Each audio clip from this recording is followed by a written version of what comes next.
Você já sentiu que sua vida precisava de uma pausa? Que seu coração busca por respostas, mas não sabe por onde começar? Caminho da Fé, Descobertas na Estrada da Alma. Não é apenas um livro, é uma jornada, uma história real de superação, fé e transformação que vai inspirar você a dar o próximo passo na sua vida.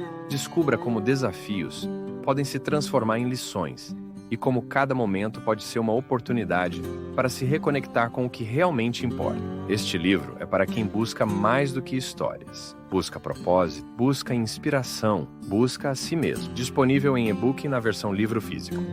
Comece hoje sua jornada de transformação. Caminho da Fé. Descobertas na Estrada da Alma. O que você está esperando?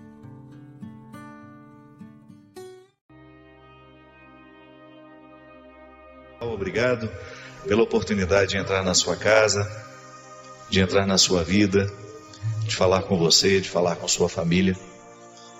Nós acreditamos que o lugar da conversão é o nosso coração. Talvez desde criança a gente tenha escutado falar isso. Que o nosso coração precisa ser transformado, não é assim? Que o nosso coração precisa ser renovado, convertido. Mesmo que tudo, a gente sabe, tudo o que acontece na nossa vida é ordenado pelo cérebro, o coração sempre teve uma linguagem simbólica muito forte de ser ele o centro de tudo aquilo que a gente é. Se você quer falar com profundidade de si mesmo, você usa seu coração. O coração é um lugar onde Deus precisa não ter nenhum obstáculo para nos falar com clareza. Porque nós colocamos esses obstáculos. O nosso pecado muitas vezes ele nos proporciona colocar obstáculos dentro de nós que depois vão criar uma inimizade entre aquilo que é bom para nós mesmos. É impressionante isso. Como às vezes nós encontramos pessoas que estão sendo inimigas de si mesmas. Porque isso é possível. Basta você não filtrar as vozes que falam ao seu coração. A gente usa muito essa expressão, né? Esse texto falou ao meu coração. Este livro falou ao meu coração, aquela imagem falou ao meu coração. Isso é, ela teve um poder afetivo sobre mim. Ela teve uma autoridade sobre mim. Quando você usa a expressão de que o outro machucou seu coração, ou quando você quer realçar o valor que o outro tem na sua vida, você diz que ele mora no seu coração. Não é assim? O coração é um território de alto valor simbólico na nossa vida. E é por isso que a gente sempre diz que a entrada de Deus na nossa vida é pelo coração, pelo centro, por tudo aquilo que a gente é. Deus não entra pelas portas secundárias, Ele prefere a entrada principal, é o nosso coração. Muito cuidado, a palavra fere. E se ela vem de uma pessoa que nós amamos, ela fere ainda mais. Por quê? Porque o coração é um território onde nós colocamos aqueles que têm autoridade sobre nós. Por isso, o coração é muito mais do que a gente pensa ser. O coração é o território povoado, é a cidade onde muitas pessoas habitam dentro de nós. E como toda cidade tem os seus arruaceiros, é preciso que a gente coloque esses arruaceiros no lugar correto. Porque o seu coração é um território santo. O seu coração é um território que merece toda a reverência. O seu coração é um território que merece toda a vigilância. Jesus já nos chamava a atenção de que era preciso vigiar e orar. Orar como uma atitude que nos coloca em consonância diária com o Senhor.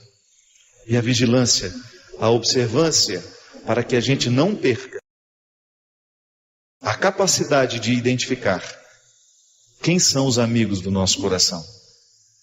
Quem são as pessoas que estão de fato colaborando para que a gente tenha condições de tornar o nosso coração cada vez mais puro, para que Deus tenha a oportunidade de falar nele e através dele em mim. Às vezes a gente fica chateado com alguma coisa que o outro nos diz, e essa chateação vai demorar muito à medida em que o outro for importante para nós. Já observou isso? Que às vezes você recebeu ali uma mágoa, uma palavra que foi difícil para você digerir, uma calúnia que alguém lhe fez. O tempo apaga isso. Daqui a pouco o outro vem lhe pedir perdão, você nem lembra mais por quê que ela ficou ou que você ficou chateado com ela. É porque, na verdade, o vínculo não era tão estreito. Agora, se é alguém que nós amamos de coração, se é alguém que tem autoridade afetiva sobre nós, esta mágoa pode nos magoar muito profundamente e pode nos machucar durante muito tempo. Precisamos passar o pente fino para ver se estamos dizendo amém a pessoas que realmente estão comprometidas com o nosso processo de conversão. Muitas vezes nós não conseguimos chegar ao conhecimento de Deus, é porque o amém que nós estamos dizendo humanamente às pessoas que têm uma influência sobre nós, não nos favorece. Ou até mesmo de pessoas que não estão comprometidas com o nosso crescimento. De pessoas que não estão interessadas na nossa libertação. É impressionante como existem pessoas com o dom de fortalecer aquilo que é fraco em nós, sabe? De nos tornar piores ainda do que somos. E aí entra a conversão do coração, minha gente. Se a gente não tiver coragem de olhar para os relacionamentos que nós temos, para as pessoas que têm autoridade sobre nós, e identificar, será que essa pessoa está exercendo na minha vida o mesmo papel que Jesus exerce, que é de me libertar, que é de me tornar melhor? E quais são as pessoas na nossa vida que acentuam ainda mais as nossas fraquezas? É disso que nós estamos falando. E aí então nós começamos a ser seletivos, não no sentido de ser preconceituosos, de jogar o outro fora, não se trata disso. O nosso processo de conversão tem de acontecer, sobretudo, na consciência dessa humildade. Nós não somos melhores que os outros, mas nós temos o direito de delimitar o espaço. E quem vai exercer essa autoridade sobre nós? A partir de hoje, essa autoridade afetiva, essa voz que dita ao meu coração quem eu sou e quem eu deixo de ser, tem de estar com o símbolo da fé. O amor talvez seja isso, né? A oportunidade que a gente tem de assimilar o outro, de sabê-lo de cor. Da mesma forma como uma mãe olha o tempo todo para o filho que trouxe ao mundo, a gente sabe que nas primeiras semanas, a mãe não consegue olhar para outra coisa senão para o recém-nascido que ela tem nos braços. Um exercício de amor, como se quisesse saber todas aquelas feições de cor. Como se quisesse decorar aquele rosto para nunca mais esquecê-lo. Como uma fotografia não pode registrar com tanta profundidade o que o olhar de uma mãe pode. Aliás, eu acho fantástico isso. A mãe é a mulher que primeiro nos viu na vida. A mãe é a primeira mulher que nos olhou com calma, com demoras. É aquela mulher que demorou o seu olhar em nós para nos saber de cor. É um exercício humano de compreender o que é divino. É porque a palavra do outro tem autoridade sobre nós. Por isso que eu sempre digo que uma mãe, quando coloca um filho no mundo, um pai, quando coloca um filho no mundo, precisa ter muito cuidado com o que vai dizer a esse filho. Porque a palavra dele vai ter autoridade sobre o filho. Muitas crianças são traumatizadas porque escutaram de pessoas que eram o porto seguro delas frases infelizes, que depreciavam, que diminuíam. São Paulo tem uma passagem interessantíssima em que ele fala desse inimigo íntimo como um espinho na carne. É claro que ele está falando da fraqueza dele. O anjo de Satanás que grita dia e noite, ele diz: em mim há para que meu espírito não se enchesse de vaidade, foi-me colocado um espinho na carne, um anjo de Satanás que grita dia e noite dentro de mim. O que é esse espinho? A fraqueza humana. E eu sei muito bem que essa incapacidade de dizer não àquilo que é autodestrutivo é uma manifestação declarada da falta de amor. É que, na verdade, minha gente, o amor próprio, ele funciona como uma imunidade. O amor próprio funciona na nossa vida emocional da mesma maneira como a imunidade na prevenção das doenças. Quando uma pessoa está com uma boa dose de amor próprio, quando ela administra diariamente esse zelo por si mesmo, por si mesma, essa pessoa vai pensar 2, 3 vezes antes de assumir um comportamento autodestrutivo. Isso vale até para os relacionamentos. Quantas pessoas você encontra pela vida com relacionamentos autodestrutivos, rendendo-se a um não amor, a um relacionamento de posse, mas porque ela está deixando de se amar, ela se rende àquele relacionamento. E é lamentável. Quando o amor próprio está em baixa, nós nos tornamos uma presa fácil para os vícios. Talvez você esteja necessitando dar uma olhada até nas suas amizades, né? É muito perigoso você identificar que no seu ciclo de amizades, isso é, de pessoas que exercem uma autoridade afetiva sobre você, estão aquelas que corroboram o seu vício. Estão aquelas que não lhe ajudam a vencer o que você precisa vencer. Talvez hoje o programa seja só para isso, para nos fazer pensar em quem mora dentro do nosso coração. Quem são as pessoas que realmente exercem uma autoridade sobre nós? E a partir dessa reflexão, minha gente, a gente ter condições de pensar o nosso processo de conversão com bastante crueza, com bastante realismo. Porque se a gente identifica que o nosso coração está alojando, abrigando inimigos, pessoas que não estão nem um pouco interessadas com o nosso crescimento pessoal, é também gesto de conversão a gente colocar essas pessoas nos devidos lugares. Porque quem quiser ter um coração puro, terá de ter coragem de mexer nas impurezas que tantas vezes nós alojamos dentro de nós. Primeira coisa, fortalecer-se. Você precisa ter uma vontade fortalecida. Um caminho seguro para você interpretar se está sendo cristão ou não, se está vivendo a essência da espiritualidade cristã, é você se perguntar: eu amo a Deus acima de todas as coisas e ao próximo como amo a mim mesmo? Pronto. Eu sei que nós temos muitos escritos, você tem a Bíblia, que é um livro extenso, muitas regras, aliás, muitas regras do Antigo Testamento, que foram reinterpretadas por Jesus e que, lamentavelmente, às vezes nós encontramos cristãos nos dias de hoje querendo ressuscitar as leis do Antigo Testamento que Jesus, de alguma forma, já superou. Claro, intencionados, querendo, de alguma forma, encontrar na Sagrada Escritura um fundamento para seus ódios, para suas intolerâncias. Tá? Aliás, o Padre Léo, o sábio Padre Léo, dizia muito isso. Na Bíblia você encontra textos que justifiquem até o assassinato. Se você quiser assassinar alguém e dizer que estava na Bíblia, está lá, você encontra textos para isso. Então nós, muitas vezes, ficamos perdidos sem um entendimento claro do que significa hoje, se eu quiser dizer ao mundo que eu sou cristão, terá de amar a Deus acima de todas as coisas. Nossa, que coisas são essas? Tudo. Não tem exceção.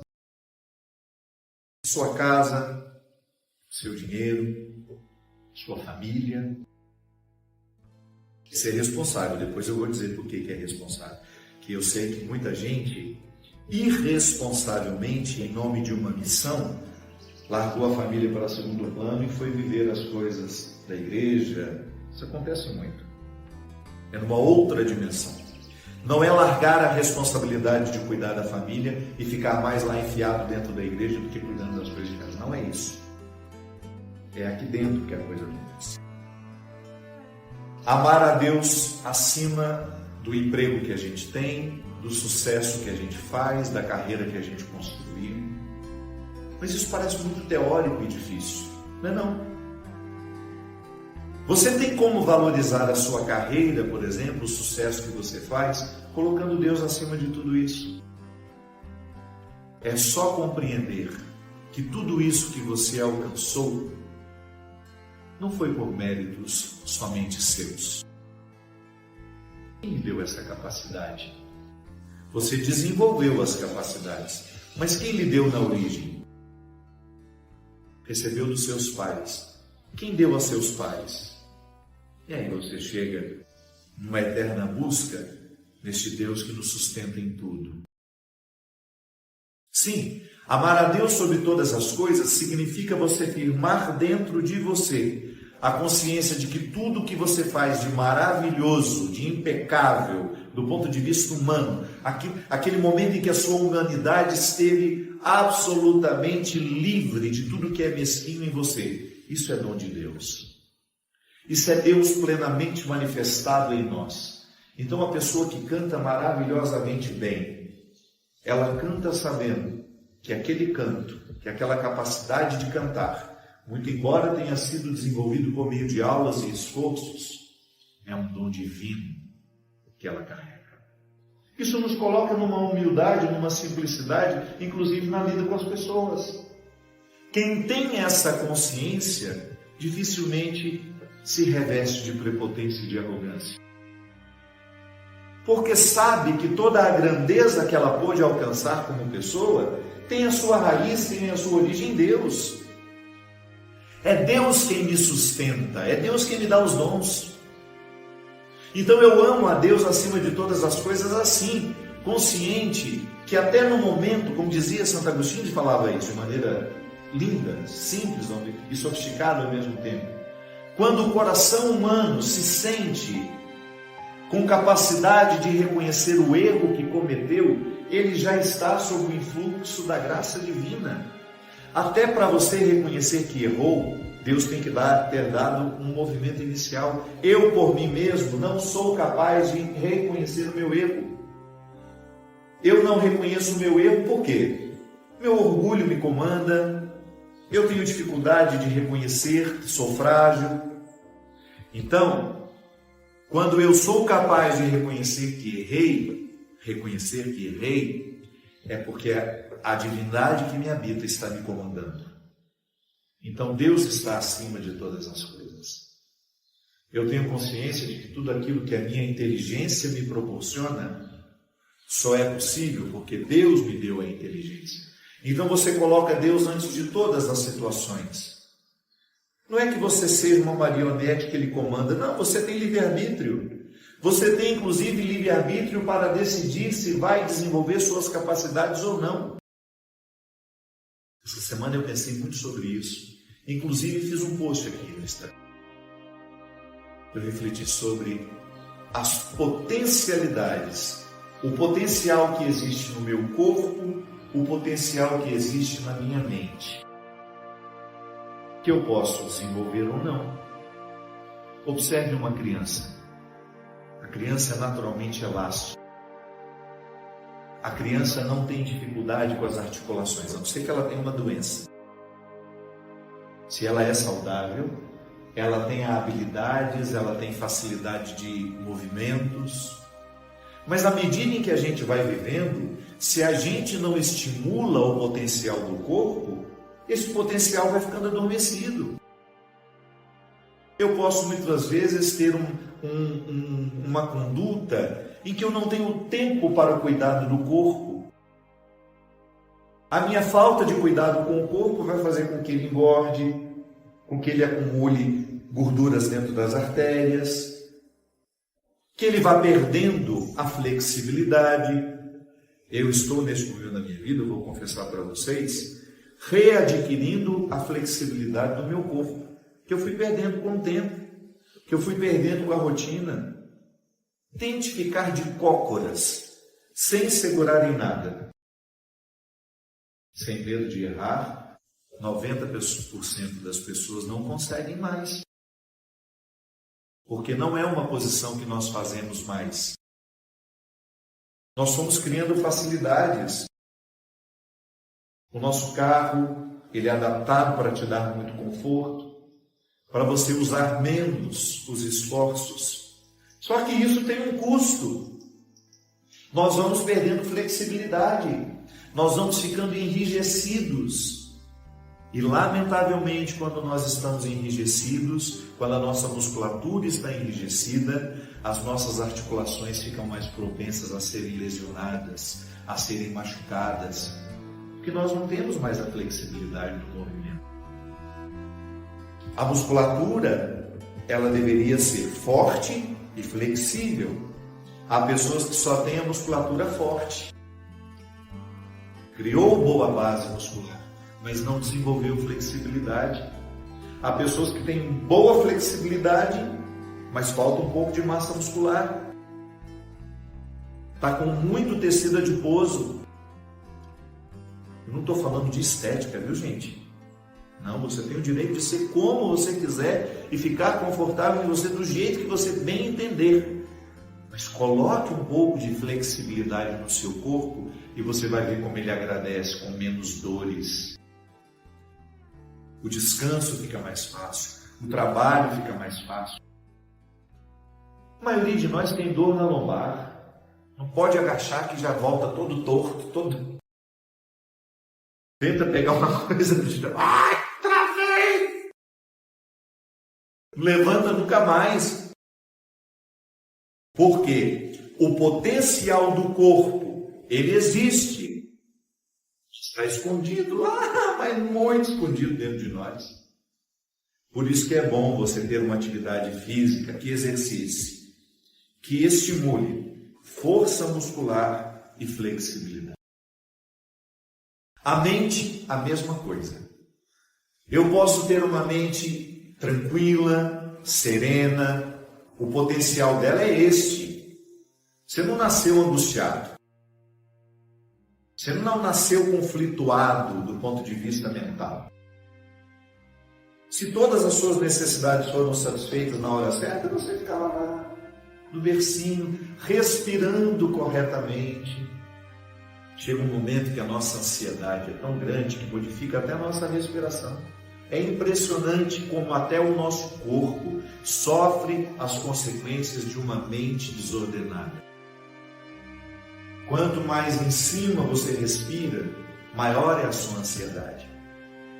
A respiração profunda, aquela que pega desde a base do seu abdômen, que vai subindo, até a sua cabeça. Essa é a respiração que tem um poder enorme de oxigenar tudo, inclusive os seus pensamentos. O potencial da mente está ali dentro, mas está adormecido. Padre, é possível morrer antes da hora? No caso de um acidente, como se explica a morte? Foi Deus que quis? Pelo amor de Deus, nós jamais teremos o direito de dizer que Deus quis aquela morte trágica. Gente, eu não posso compreender. Tem um filósofo ateu que ele diz de maneira muito interessante assim: deixamos de acreditar em Deus no momento em que nós descobrimos que Ele é pior do que nós. E é verdade. Quantas vezes o Deus que nós ensinamos, Ele é pior do que nós? Se eu, que sou marcado pelo limite do meu pecado, eu não sou capaz de desejar que alguém morra num acidente trágico, será que eu tenho o direito de acreditar que Deus quer esse acidente? O nome acidente já diz tudo, né? Saiu da ordem. Ah, padre, mas Deus pode tudo. Pode. Só que nós não podemos esquecer que Deus nos fez livres. E que no momento em que Ele nos dá a liberdade, Ele não pode mais ficar fazendo escolhas por nós. É claro que Deus gostaria imensamente de evitar aquele acidente, mas como é que Ele vai evitar? Na consciência daquele que de repente vai ser mais prudente, naquele que faz adesão a Ele, que começa a pensar: eu não tenho direito de sair pelas estradas correndo feito um louco.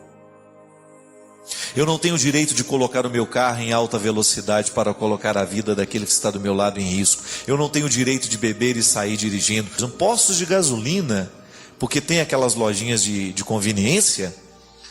Os jovens vão para lá no final da tarde, à noite, sábado, e passam o dia inteiro, uma noite inteira ali, bebendo, ligam o som naquela altura, e o posto de gasolina vira uma balada, uma rave, né?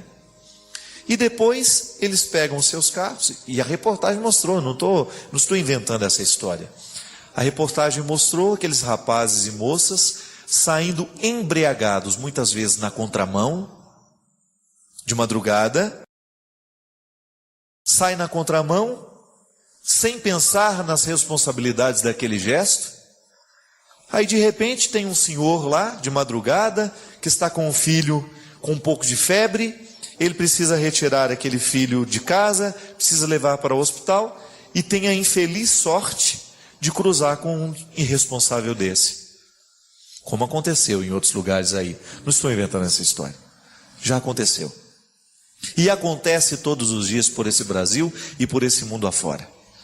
Aí um irresponsável, porque fez o que não devia, porque não respeitou as regras de civilidade. Isso é questão de civilidade, nem é de religião. Nem precisa passar pela religião. Você não precisa acreditar em Deus para você precisar respeitar as regras de uma sociedade.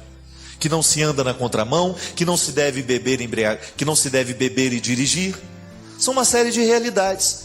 Aí este infeliz bate no carro deste homem que está levando para o médico, o filho que está com febre, um homem trabalhador, um homem que costuma respeitar as regras, aí mata a esposa e o filho dele. E aí você vai me dizer que isso foi vontade divina? Ah, meu amigo, me desculpe. A minha experiência de Deus não me permite crer isso. Sabe por quê? Porque o Deus que foi revelado por Jesus não é injusto. O Deus que foi revelado por Jesus é um Deus que nos compromete com a vida o tempo todo, com a história, para nos colocar nos caminhos das responsabilidades que nós precisamos viver. É fácil dizer que foi vontade de Deus só para consolar o homem que ficou? Não. Este homem não precisa deste consolo. Este homem precisa de justiça, que alguma coisa seja feita neste país para que os valores sejam repensados. Os nossos pais já perderam a coragem de dizerem aos filhos o que é certo e o que é errado. Os nossos pais já perderam a coragem de chegarem lá, de trazerem para casa e de dizerem: você não pode fazer isso.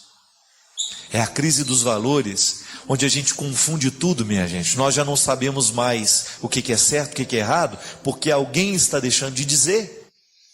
Esses meninos e meninas que saem nos seus carros embriagados, pode ser que eles estejam até cansados de saber que não podem fazer isso, mas ainda não estão fortalecidos o suficiente para mudarem a atitude. Ou porque alguém não chamou na responsabilidade, ou porque eles estão imaturos demais para terem os carros que têm e para estarem onde estão. E aí, vamos dizer que nós vamos morrer porque Deus quis? Não, é falta de vergonha na nossa cara de assumir a vida com a responsabilidade que nós precisamos assumir. Não é possível nós admitirmos uma sociedade que coloque os adolescentes para beber aos 15 anos. Essas organizações, essas raves, essas festas, esses são verdadeiros atentados à dignidade humana. Quando um ser humano entra ali às 15, numa sexta-feira no final da tarde, e ele vai sair de lá sem saber quem ele é, na segunda de manhã. Esses divertimentos que nós oferecemos para os nossos adolescentes, se você permite que o seu filho vá, que ele frequente, que ele esteja, ou se você mesmo, em livre e espontânea vontade, ninguém precisa lhe dizer que você não deve ir, mas você precisa tomar o cuidado com as escolhas que você faz na vida. São os valores, minha gente. Você escolhe, você vai para lá, você vai ficar vulnerável a uma série de acontecimentos, você vai ficar vulnerável ao próprio processo de destruição que esses lugares oferecem. Eu não consigo entender como é que uma pessoa em são estado de consciência quer estar num lugar desse. Para quê? Para se destruir, para se drogar, para viver o esquecimento dos problemas? Pelo amor de Deus, essa vida é curta demais para nós querermos esquecer dos problemas de maneira tão irresponsável. A melhor maneira de esquecer dos problemas é construir soluções para eles. E não é possível construir soluções para os nossos problemas buscando e aceitando as porções de morte que estão o tempo todo sendo servidas em bandejas de prata. São servidas de maneira bonita, são servidas de maneira interessante, atraente. Cuidado, a bandeja é de prata, mas a comida que se oferece é estragada. A bandeja de prata não salva a qualidade do que está sendo oferecido. Outro dia um amigo meu contando. E ele me conta já sabendo o que eu vou dizer, né? Fui numa festa que a cocaína era servida na bandeja de prata. Já ofereciam as fileiras assim, para que cada um pudesse se servir à vontade. E eu disse para ele, é um pouco contraditório, né? Um metal nobre sendo usado para oferecer alguma coisa.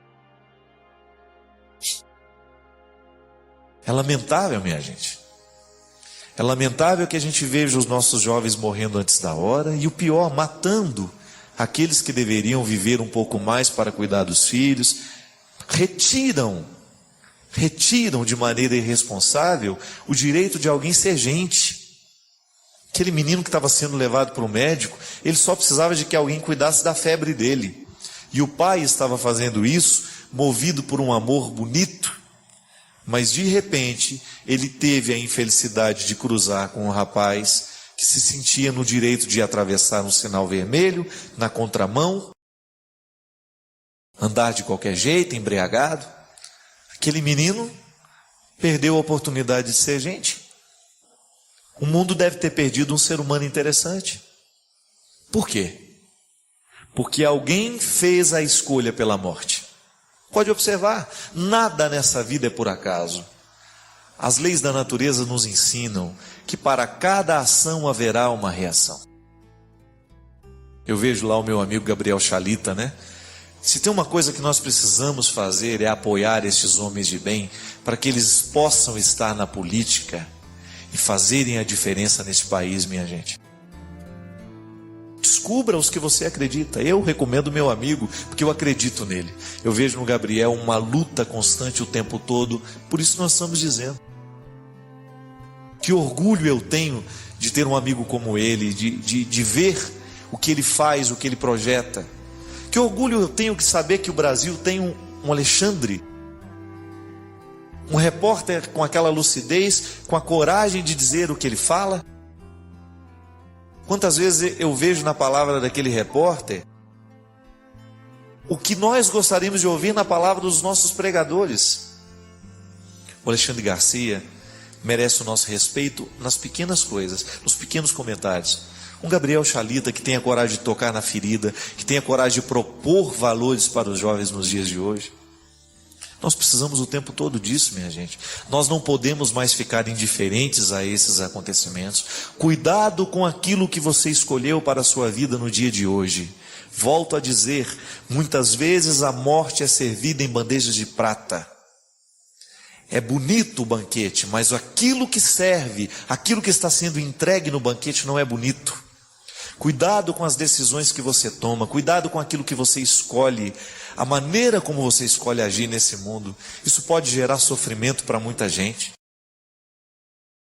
Antes de fazer a sua festinha particular, antes de buscar a sua satisfação pessoal, cuidado, você pode estar cometendo um crime contra a humanidade. Uma ação desastrosa muitas vezes pode destruir muito mais do que você imagina. E Deus não quer isso. Trazer Deus para a história é trazer Deus para nossas escolhas. Não há um jeito mais bonito, mais direto de seguir Jesus, senão assim.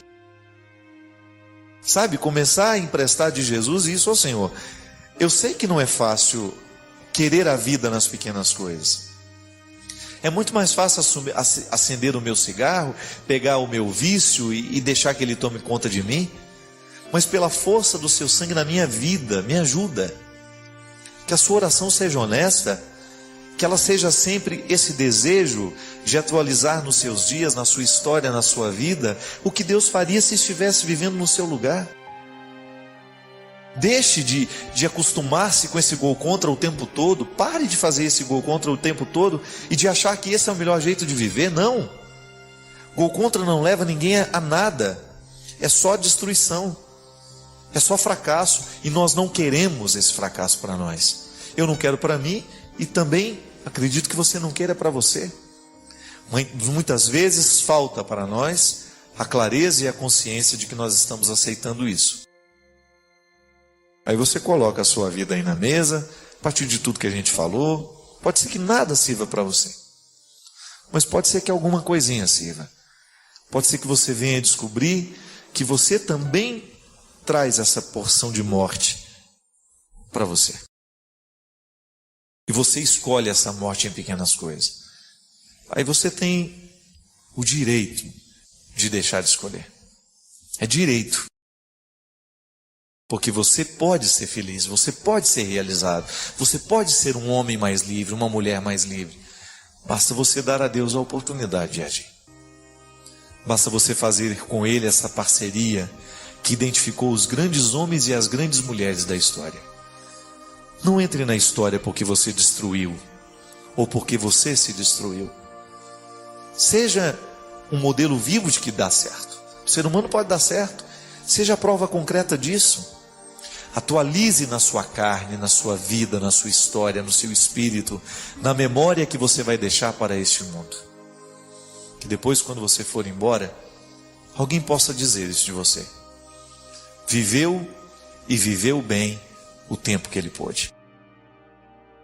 E aí você deixa uma saudade boa na história, naqueles que estavam com você. E mais do que isso, você deixa um exemplo a ser seguido. Porque Jesus é muito vivo no tempo, na história, à medida em que os cristãos se transformam nele.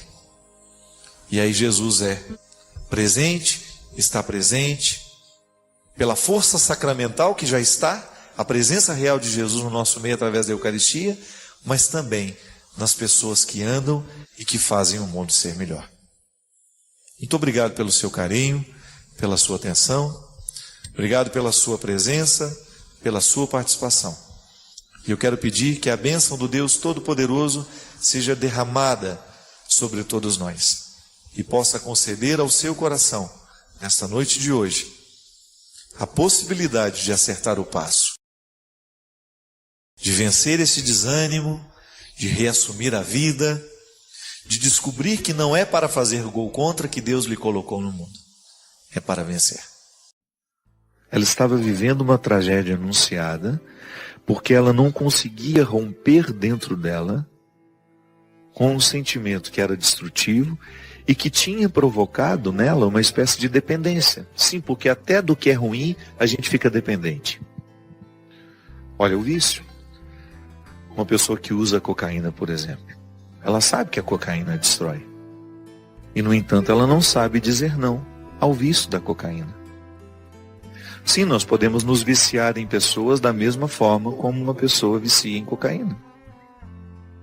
Cria-se dentro da mente uma dependência tão estreita, tão perigosa, tão vigorosa, que aquela que está vivendo a escravidão pode chegar à morte. Nós vimos, por exemplo, aquele casal, a moça que foi jogada do prédio, né, que tudo, as câmeras de vigilância do prédio, mostrando a agressão do rapaz, aquela crueldade, aquela covardia. Depois você escuta da família que ele não era um cara violento. É muito difícil para a gente, porque nós estamos falando de uma situação a partir de imagens que nos foram mostradas. E ali não existe uma pessoa dócil, uma pessoa amorosa, uma pessoa de diálogo, não. Existe um homem extremamente agressivo. Agora, e o que esse casal viveu antes daquela noite do assassinato? Como é que aquela relação estava? Será que pais, mães, irmãos, amigos tinham acesso aos sentimentos daquela moça, aos sentimentos daquele rapaz?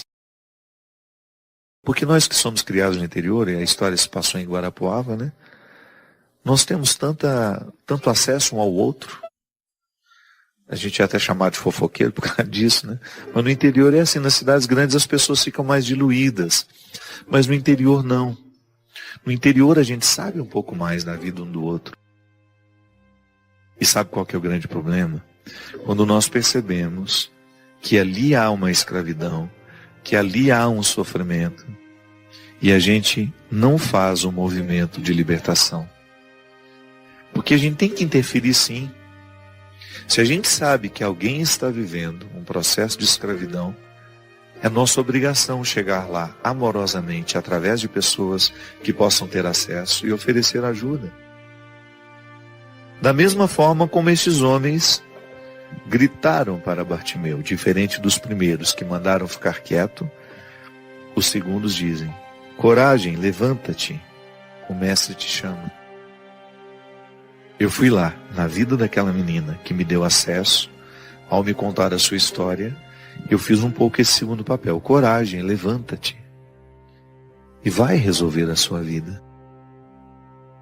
Não é justo que você esteja se encaminhando para um matrimônio, sabendo que você já identificou que este homem não te ama e que não adianta você somente amá-lo. Casamento não dá certo com uma parte só amando. O casamento já é difícil dando certo com as duas partes se amando. Mas quando apenas uma ama, é fracasso. Já de cara.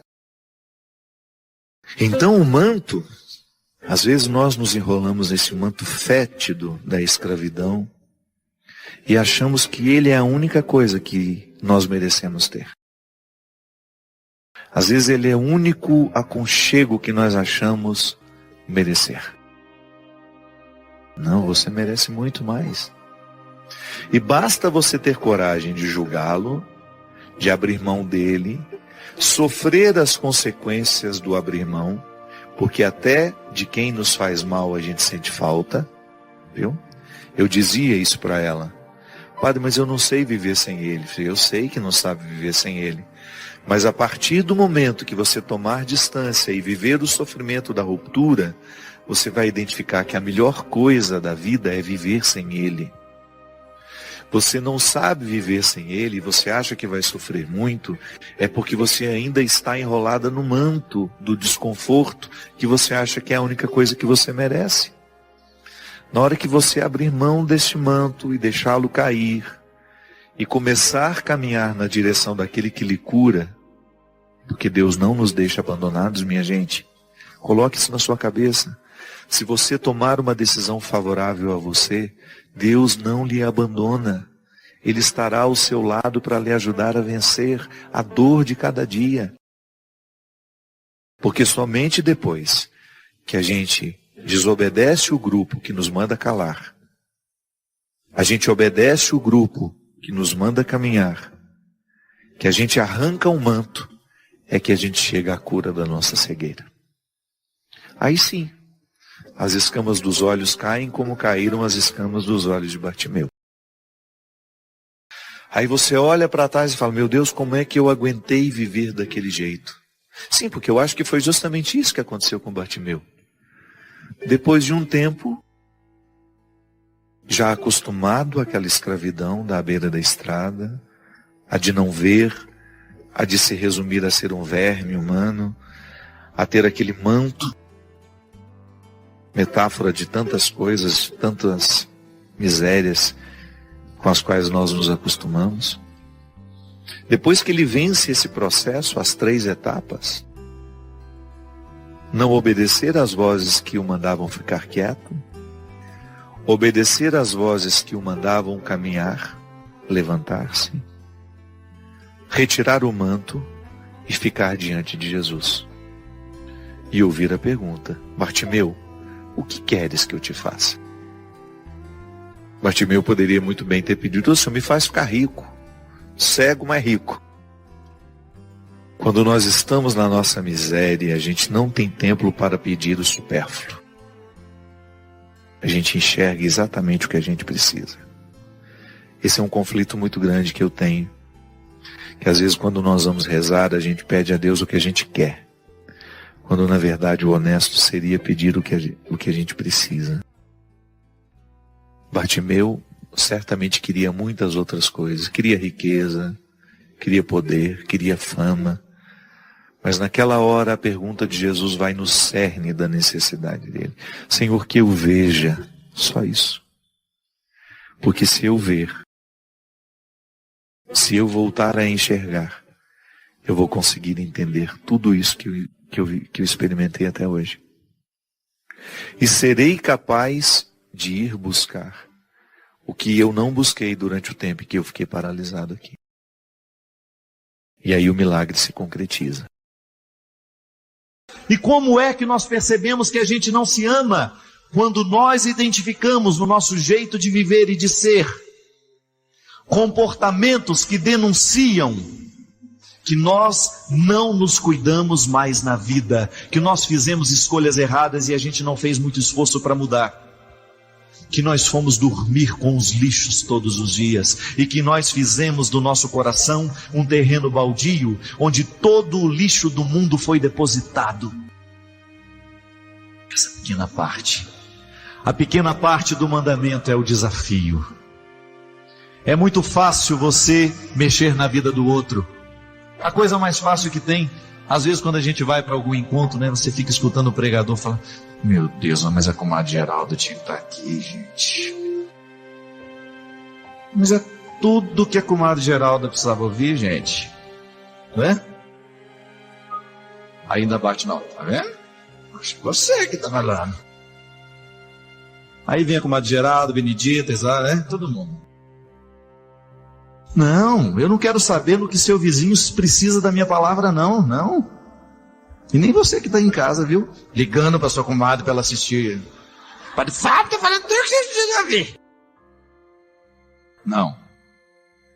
Eu não estou nem um pouquinho preocupado com aquilo que você... Do outro, não. Eu não quero saber o quanto que você reza, eu não quero saber o quanto você vai à missa, isso não me importa hoje. O amor a Deus nós vamos falar em outro momento.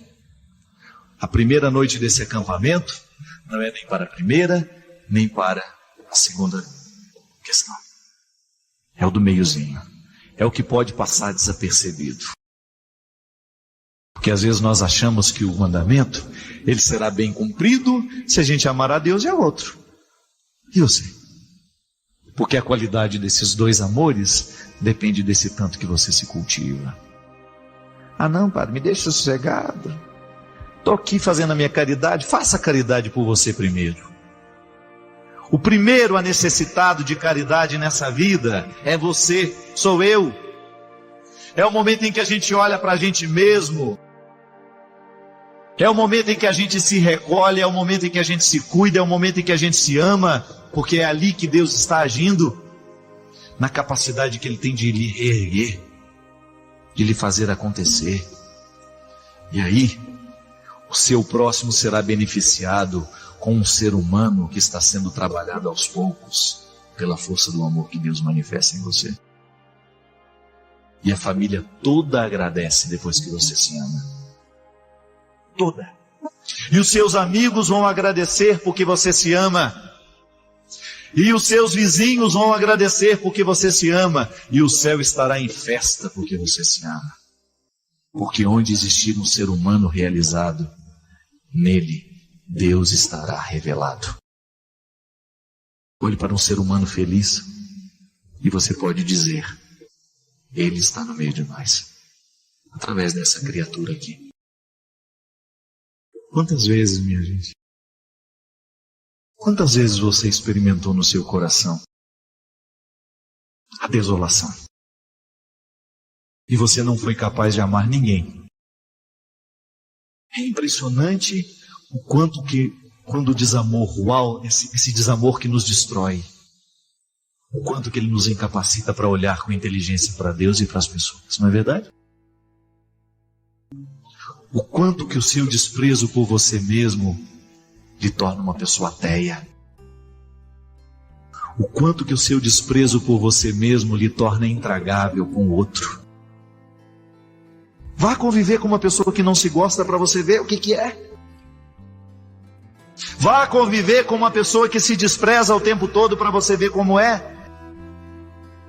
Vá conviver. Aí você fala: eu já estou convivendo, padre. Então age. Nós precisamos nos converter para isso. Nós precisamos descobrir da alegria, a satisfação que há em a gente ser o que a gente é, mesmo com os defeitos que a gente tem. É maravilhoso a gente olhar para a gente mesmo e pensar: meu Deus, quantas coisas hoje eu tenho, quantas coisas maravilhosas hoje podem acontecer na minha vida, e eu não tenho o direito de negligenciar isso. É Deus que olha para mim e para você hoje. Mira, porque Deus mira. É muita gente, mas Ele mira. A minha conversa é com você. É você que eu quero. É você, pronto. É você mesmo. E sabe o que eu quero fazer na sua vida? Que você siga. Para que depois as outras duas formas de amor sejam naturais em você. Senão você vai ter que ficar fazendo esforço demais. E não precisa. Quando o amor nos atinge, tudo fica mais leve. Dá trabalho? Dá. Leva prejuízo? Leva. Mas você leva feliz. Porque você vai experimentar a graça de dar ao outro aquilo que você dá a você mesmo. Se você é capaz de ser misericordioso com você, você vai ser capaz de ser misericordioso com o outro também. Eu não preciso esperar morrer para viver a ressurreição. Você não precisa esperar a morte para você experimentar a ressurreição. A ressurreição, a eternidade, nós já começamos a construir agora.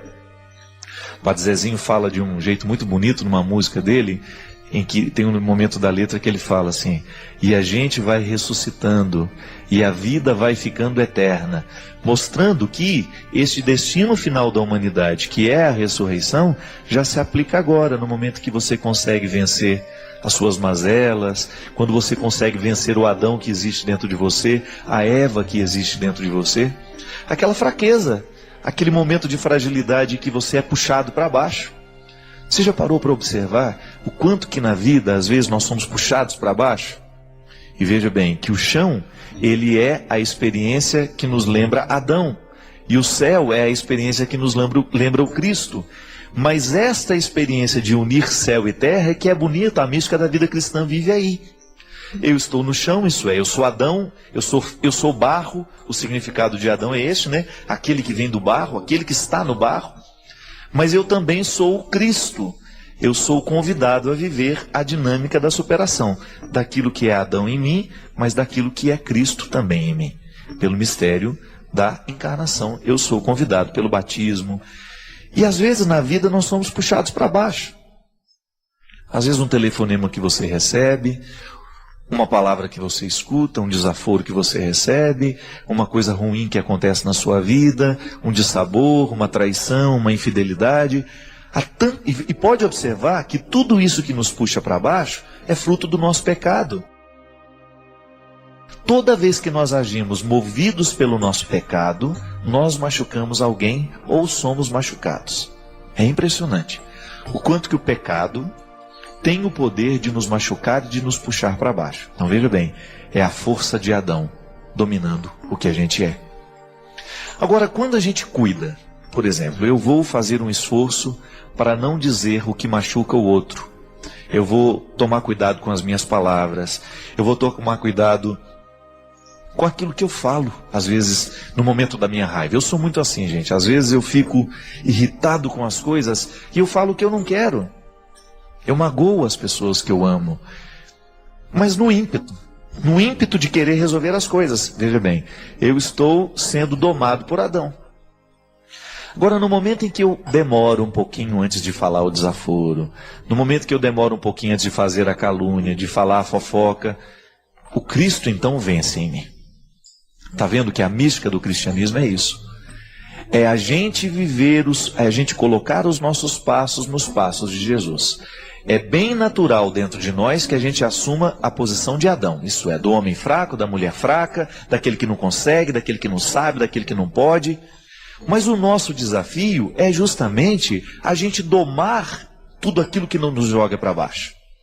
É a gente colocar um pouco de limite e de tirar um pouco do poder das coisas que nos jogam para baixo. Daquilo que nos joga no chão, daquilo que nos decepciona, daquilo que nos amargura, daquilo que nos deixa amargos. E quando a gente vive a dinâmica do ressuscitado, a gente começa a sentir que isso vai ficando mais leve dentro de nós. A gente vai ficando mais moderado, a gente vai ficando mais ponderado, a gente vai falando menos, a gente vai ser menos impulsivo. É fruto de milagre? Se você quiser chamar isso de milagre, então é milagre. Porque, na verdade, a ação do Cristo em nós, ela é miraculosa o tempo todo. Mas ela é também esforço humano. A gente se humaniza cada vez que o Cristo vence dentro de nós. E por que é importante a gente crer que Jesus desceu à mansão dos mortos? É importante porque a gente sabe que ao descer à mansão dos mortos, toda a nossa realidade humana desce com ele. Mas não é para ficar ali, é para voltar glorificada. Então, aquilo que é meu, que me machuca, que me humilha, aquilo que me expõe frágil, eu deixo ser mergulhado no mistério do Cristo para que Ele me devolva aquilo, redimir. A palavra é essa, é redimir. E é tão bonito a gente pensar, minha gente, que o tempo todo nós passamos pela experiência de mergulhar as nossas misérias na mansão dos mortos. Isso não é uma teoria.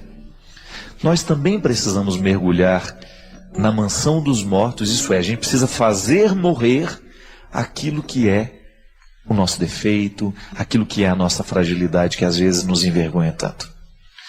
A fragilidade não tem como fazer mergulhar e tirar. Eu estou falando dos desdobramentos dela. Nós quebramos fácil. Mas não é pecado ser de cristal.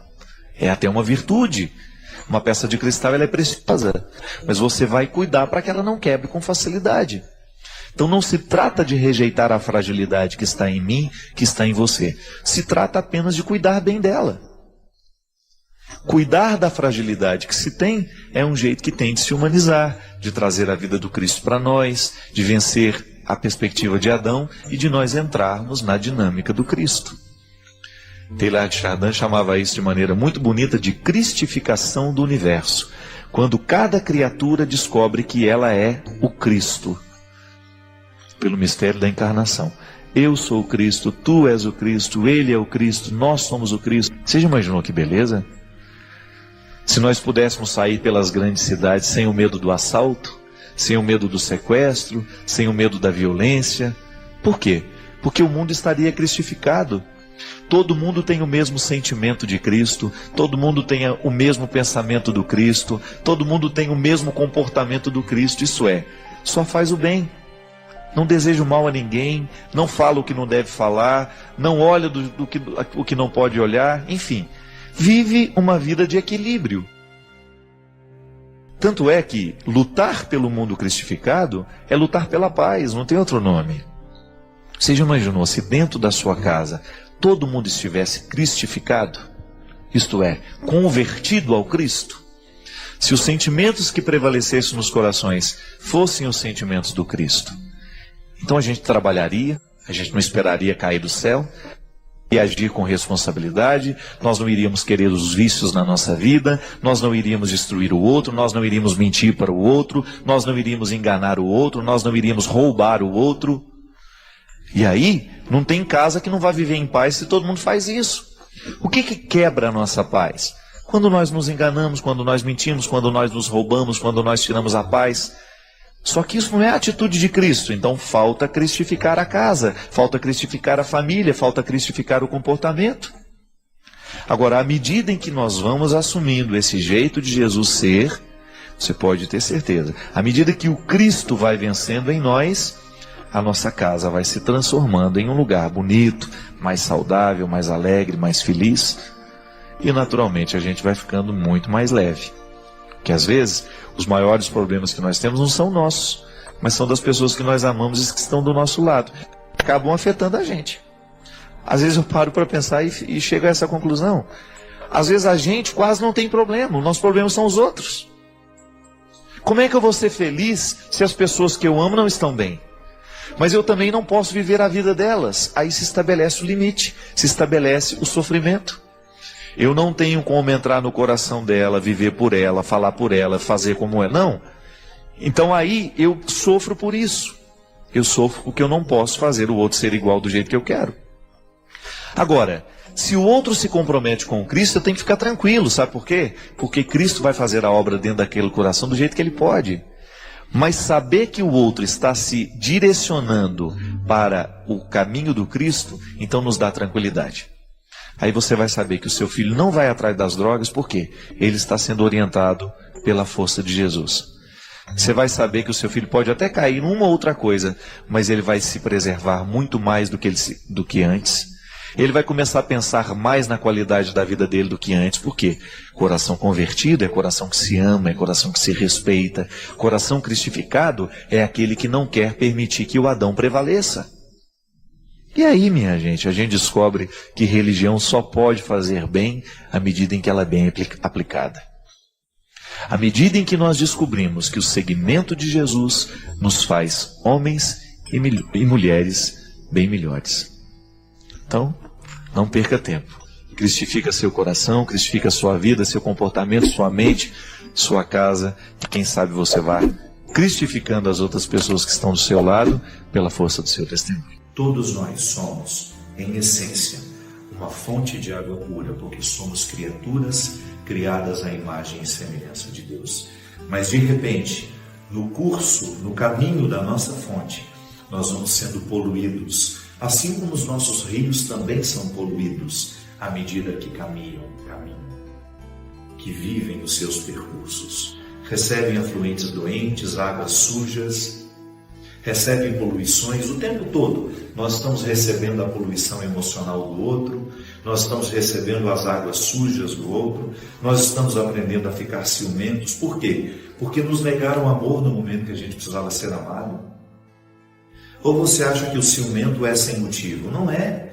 Em algum momento alguém provocou nele a fonte do ciúme.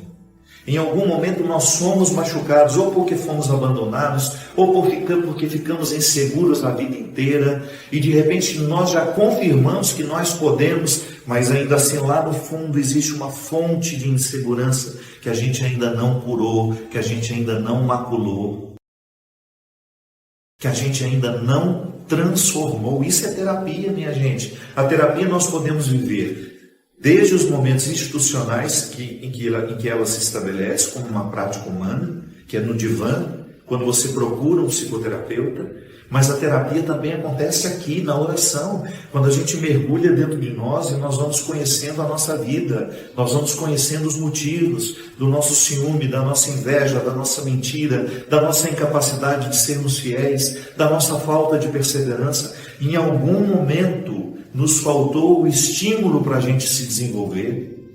Em algum momento alguém nos machucou terrivelmente, e machucados terrivelmente ficamos traumatizados. E estando traumatizados, tivemos uma dificuldade enorme de restabelecer com a vida um novo compromisso.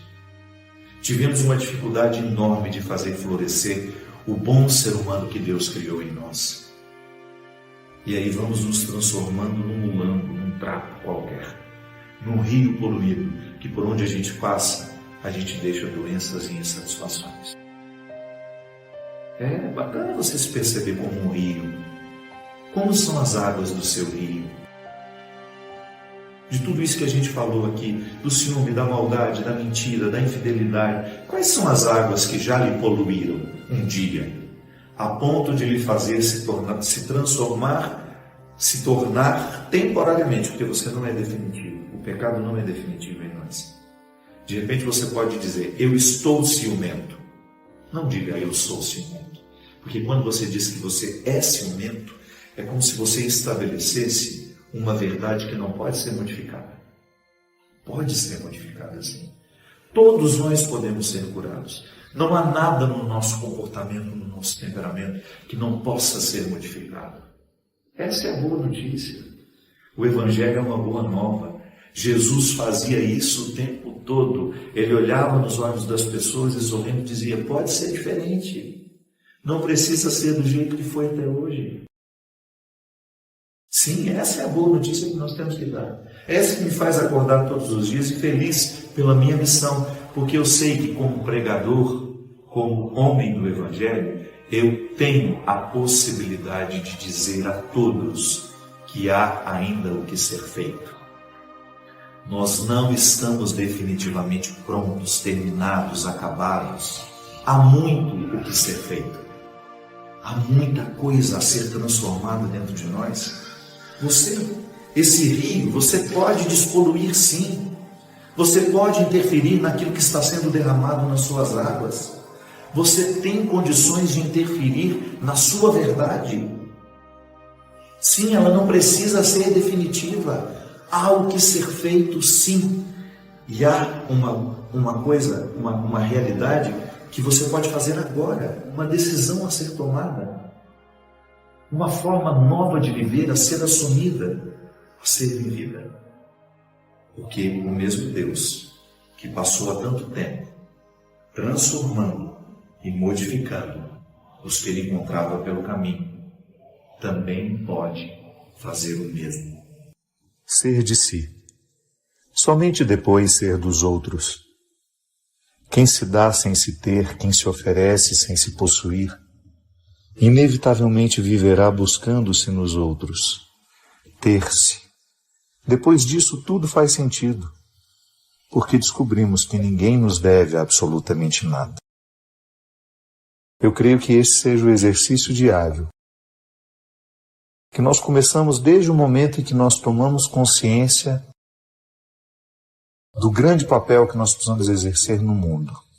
O maior desafio, ser você mesmo. E ser você mesmo consiste em conquistar-se, conhecer-se cada vez mais, saber como funcionam os seus mecanismos, como funcionam as suas regras, conhecer bem o seu estatuto, ser seu, tomar posse de tudo aquilo que lhe pertence, suas qualidades, seus defeitos, suas possibilidades, seus limites. E a partir disso, oferecer-se aos outros. Mas só pode se oferecer àquele que antes. Esse é o dever de casa de todo dia, ter-se. Ser cada vez mais proprietário de si mesmo. Não permitir que os outros venham manipular, modificar a sua pertença. Que a sua busca seja diária para ser de si mesmo, para que aquilo que você oferece aos outros tenha qualidade.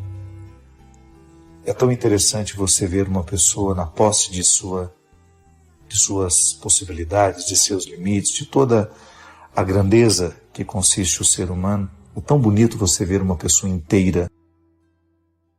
Ela se oferece e ela nem se preocupa se vai receber alguma coisa em troca, porque ela conhece o valor que existe em oferecer. Ela é dona de si. Ela sabe o que quer. Ela não vai ficar presa em picuinhas, em ofensas. Ela não vai ficar perdendo tempo com aquilo que não a edifica, porque ela é dona de si. Ela sabe o que quer. Ela sabe para onde vai.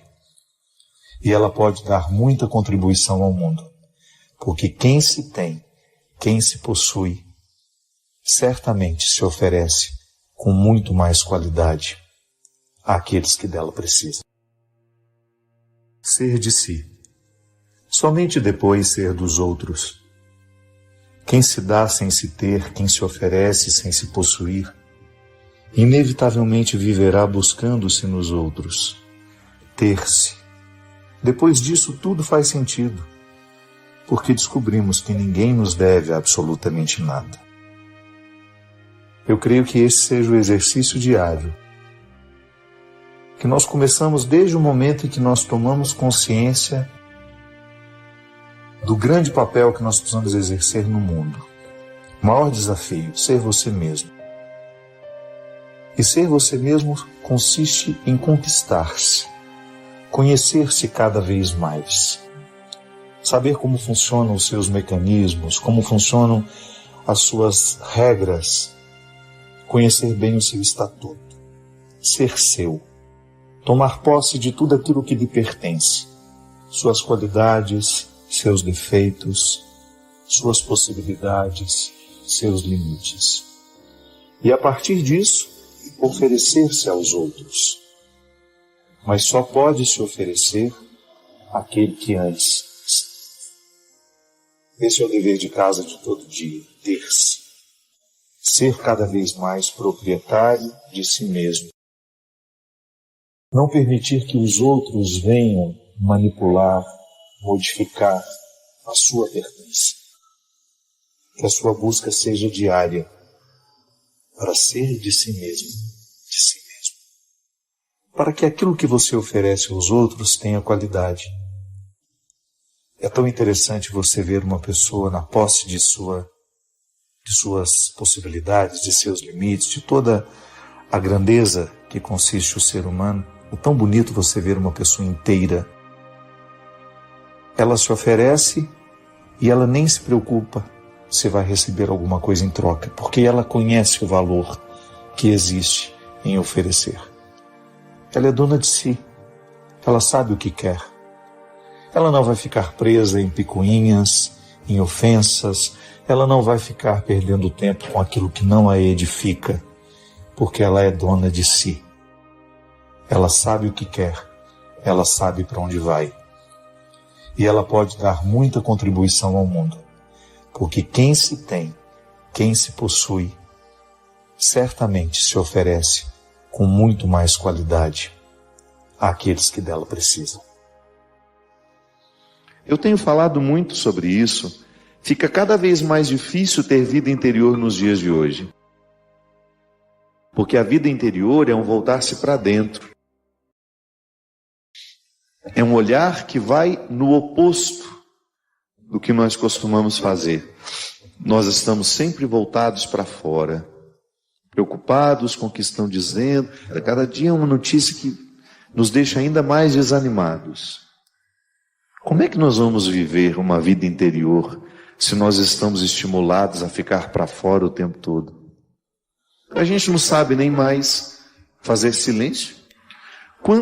Em quantos problemas você se envolveu, perdeu a sua paz, perdeu a sua concentração, desarmonizou você, acidificou o organismo, como eu gosto de dizer, aquela descarga de coisas ruins dentro de você, para uma situação que, se você estivesse um pouquinho escondido, tudo teria se resolvido sem até mesmo que você tivesse conhecimento daquilo.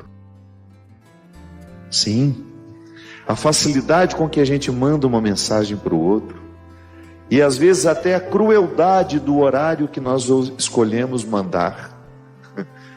Cruel, às vezes você tem um assunto, você pode perfeitamente esperar amanhecer o dia, mas o espírito de porco que ronda-nos e que fica ali cavucando do nosso lado, coça no seu dedo e você vai e escreve aquele assunto que você sabe que tirará o sono, ou aquela crítica, aquela palavra amargurada, doída, e você manda.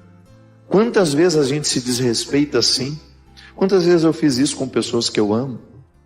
Ao invés de esperar amanhecer o dia, o dedo coça, você não domina a ira, quer saber? Eu vou mandar agora. Tudo porque temos pressa.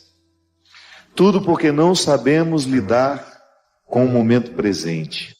Tudo porque nós estamos cheios de falsas urgências que estão nos adoecendo muito, muito. Quantas vezes, por questões familiares, eu também fui. Sabe aquela olhadinha que você dá no celular na hora que levanta de madrugada para fazer um xixi? Isso é coisa do diabo, não faça isso mais. Antes tinha aquela desculpa que é para orar a hora, né? Aí eu me lembro que um dia tinha lá uma mensagem de um parente. Às 3 horas da manhã, acordei para fazer um xixizinho, olhei aquela... Meu amigo, não, quem dera. Quem morreu? Quem dera. Um pouco pior. Porque se morre a gente velho em terra. O problema é quando aquilo provoca um mal-estar em você, de mágoa, de desrespeito, de ressentimento. Aí a pessoa morre de outro jeito para você, o que é pior. Estamos tão negligentes em relação ao nosso sono, ao nosso descanso. há pessoas que não se permitem descansar. Aquele celular na mão dia e noite, e vai para a cama, o celular vai junto, e dá 2 horas da manhã, sabe que vai ter que levantar cedo no outro dia, e não consegue desligar aquele infeliz, porque é uma ansiedade terrível. Às vezes nós sofremos porque antecipamos até mesmo a conclusão de que aquilo é ruim ou bom. Quantos problemas nem problemas são? E você apavora na hora que aquilo acontece, você já perde o equilíbrio, porque você não teve a sensibilidade, a vagareza de caminhar na direção daquilo que está acontecendo e olhar se de fato é um problema. Nós estamos ansiosos em relação às pessoas. Às vezes o outro acabou de chegar, você já classificou como antipático. Nem conviveu. Aquele saber apressado, sabe? Que é tão desgastante isso. Nos priva tanto, porque é a inaptidão de viver o tempo que você está tendo. Calma, deixa a pessoa chegar. Se depois você não gostou, você continua tendo o direito de não gostar, mas dê a oportunidade de saber, porque pode ser que você fique no prejuízo, pode ser que seja uma pessoa adorável, que você fica privada de conhecer, de conviver, porque você se apressou em classificá-la como desagradável. Interessante, minha gente, como nós sofremos, porque não somos capazes de compreender o tempo. Como nós hoje somos especialistas em ansiedades. E a ansiedade, ela não é outra coisa senão uma inaptidão em lidar com o tempo. A pessoa ansiosa é aquela que está vivendo no momento presente, uma preocupação que pertence de repente ao amanhã, ao depois de amanhã, ao mês que vem, ou até mesmo a um futuro que nós não sabemos precisar. A nossa relação com o tempo, ela nos adoece. Padre, como é que nós podemos solucionar isso? Também estou aprendendo. Uma coisa que tem dado muito certo para mim, que está me ajudando muito a viver nos últimos tempos, é justamente no momento em que eu percebo que a pressa do outro está prejudicando a minha vida, eu barro, eu seguro, eu coloco limites. Nós nunca estamos no tempo que estamos. Ou melhor, nunca estamos no tempo que temos. É impressionante, ou estamos ocupados com o passado, remoendo o que não fizemos ou o que fizemos de errado, ou estamos no futuro preocupados com o que será. E o momento presente, que é a única matéria possível de ser experimentada, o único tempo que de fato nos pertence, porque o passado, ele fica registrado em nós como memória, mas você não tem mais como interferir no passado. E o futuro, essa matéria que também não nos pertence, que é uma possibilidade, porque ninguém nos garante que teremos, ela só pode ser efetivamente preparada se nós tivermos a consciência daquilo que hoje está sendo entregue em nossas mãos. Sim, hoje mesmo. Tem que responder com pressa, então não quero. Se tem de ser na pressa, se eu não tenho o direito de refletir, claro que muitas coisas são urgentes mesmo. Mas quando você percebe que você precisa exercer o direito de escolha, não abra mão disso. Não permita que a pressa do outro se torne sua. Nós estamos ficando todos doentes por causa dessa pressa. No Eclesiástico, há um trecho lindo que fala que debaixo do céu há um tempo para cada coisa. Tempo de plantar, tempo de colher, tempo de chorar, tempo de se alegrar. E nós já sabemos isso, já virou até um clichê para nós. Mas por que esse saber não é o suficiente para mudar a nossa conduta? Sim, aí você chega à conclusão de que saber algumas coisas não basta. É preciso que o conhecimento, que aquilo que se sabe, de fato entre nas veias, corra como um sangue dentro de nós irrigue a nossa mente, a nossa mentalidade, o nosso jeito de pensar, de sentir, e se transforme em atitude. Eu não sei se você vive isso. Se tem uma coisa que eu pessoalmente identifico a ansiedade das pessoas, porque eu gosto muito de mostrar músicas para os outros, para os meus amigos. E eu meço o nível de ansiedade da pessoa quando eu mostro uma música para ela. Ali, eu tenho uns amigos que, quando eu mostro a música, eu já fico de olho. Vamos ver como é que vai reagir. Eu já sou igual aquele velho chato, sabe, que já faz só para testar. E admiro muito quando eu percebo que aquela pessoa soube viver a experiência que eu propus. Porque eu gosto de viver essa experiência. Se a pessoa vai me mostrar uma coisa que ela considera especial, eu acho absolutamente respeitoso da minha parte ver, ouvir o que o outro está me mostrando em silêncio, sem ficar interferindo.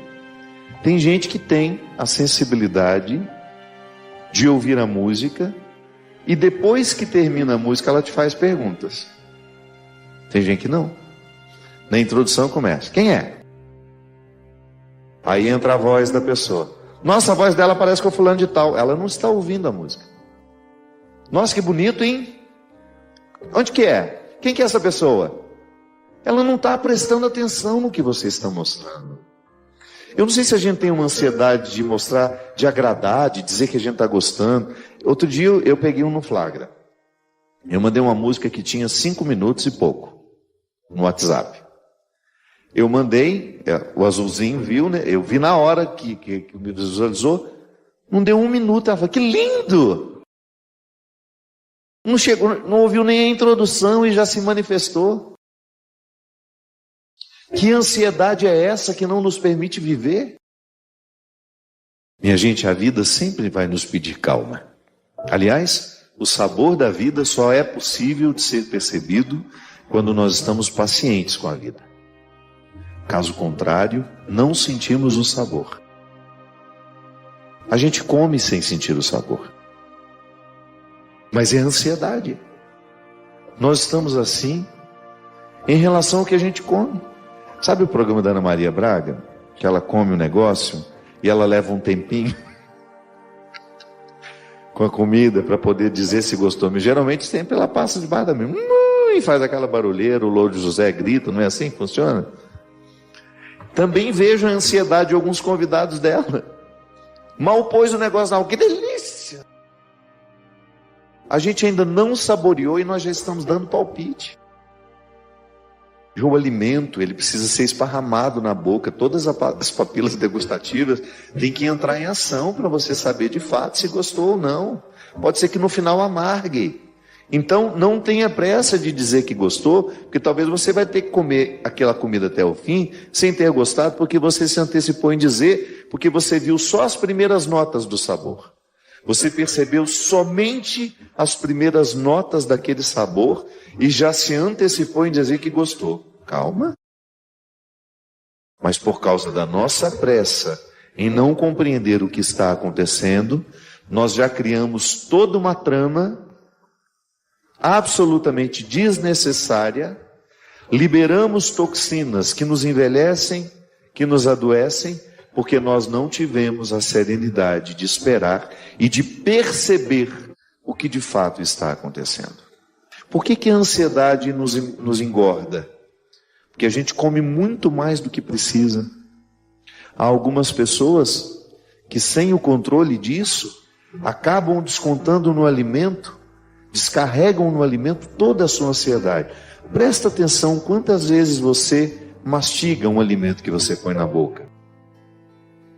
E você vai ter condições de saber se você está ansiosa ou não.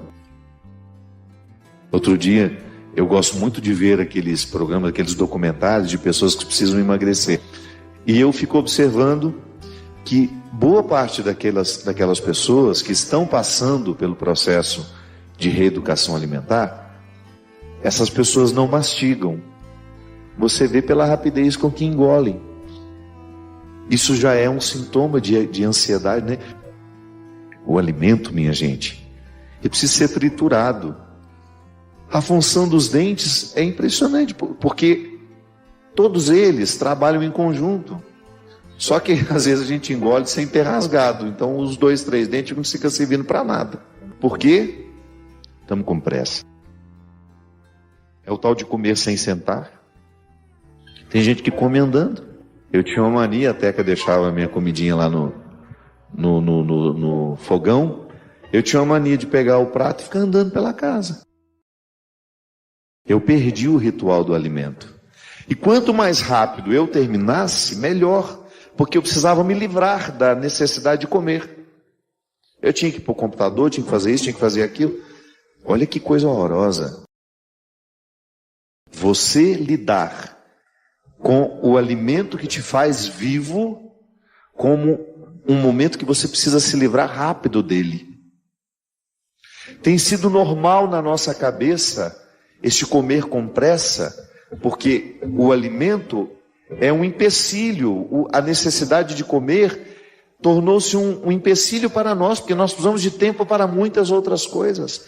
E a gente começa a negligenciar o tempo necessário para nós.